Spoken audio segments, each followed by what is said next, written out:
এখন আমরা বের হয়েছি, বিলে যাব। বিলে গিয়ে এখানে যে জাল ফাটছে ওই জালগুলো তুলবো। সবাই যাচ্ছে, আমরা এখানে 5 জন যাচ্ছি। আমরা এখানে 2টা নৌকা নিয়ে যাচ্ছি।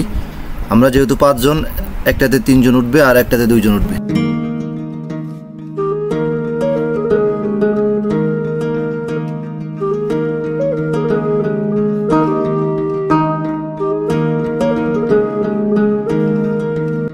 আমার এই মাঝে ঠিক মতো নৌকা চালাতে পারে না, শুধু নৌকা বাঁকা হয়ে যায়।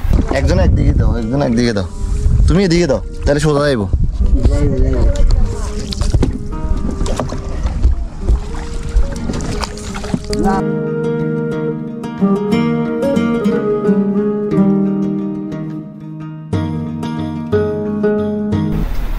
যেতে যেতে আমরা অনেক দূর আসছি।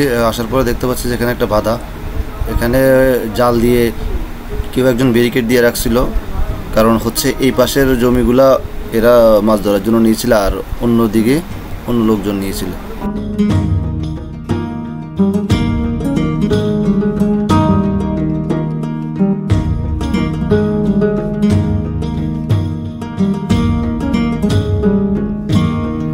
অনেক চেষ্টার পর আমরা এই বাধা থেকে বের হতে আসতে পারছি।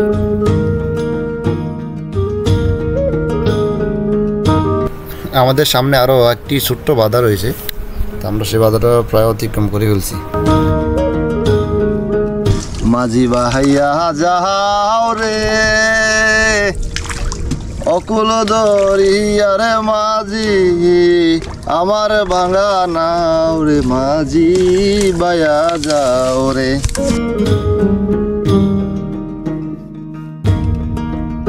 যেখানে ওরা জাল পেতে রেখেছিল আমরা সেই জায়গায় চলে আসছি অলরেডি। তো আমরা এখন দেখবো যে এখানে জালের মধ্যে কেমন মাছ আটকা পড়েছে। পাইছেন?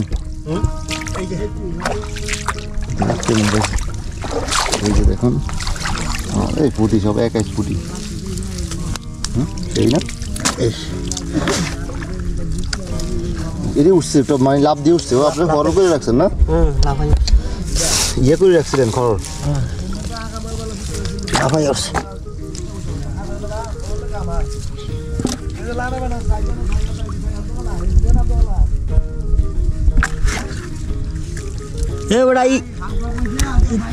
ক্যারেটে তো হইতো না রে বউ, যা টানছ সব ফুটি। এটা ক্যারেটে হইতো না।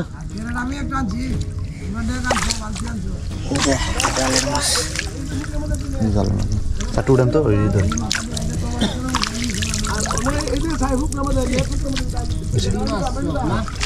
সব পুঁটি মাছ। এই জালগুলোতে বেশিরভাগই পুঁটি মাছ রয়েছে। আসলে কারণ জালে পুঁটি মাছ ছাড়া অন্য মাছ তেমন একটা বাজে না। এখানে কই মাছ থাকলে হয়তো কই মাছ বাঁচত, এখানে তো এমন একটা কই মাছ পাওয়া যায় না। এদিকে আপনার শিং মাছ, পুঁটি মাছ, এই ধরনের আজে বাজে মাছ বেশি পাওয়া যায়।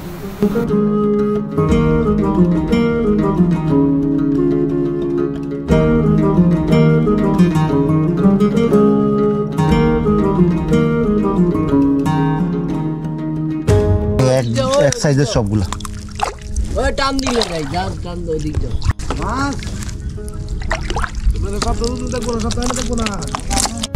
এগুলো হচ্ছে রিং জাল। এইখানে এই জালগুলো হিউজ পরিমাণ ইউজ করা হয়।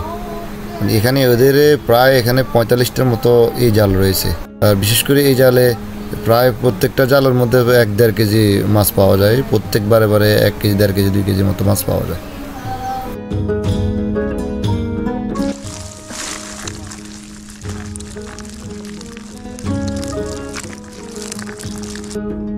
আমাদের হাওড়ে রাতের খাবার তৈরি হয়ে গেছে, তো এখন আমরা খাবো।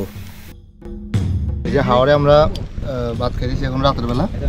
টাকি মাছের বক্তা, গরুর মাংস, সালাদ। হাওড়ে এসে মাংস দিয়ে ভাত খেতেছি, ব্যাপারটা হচ্ছে অন্যরকম। এখানে মাছ ধরতেছি, মাছ ধরা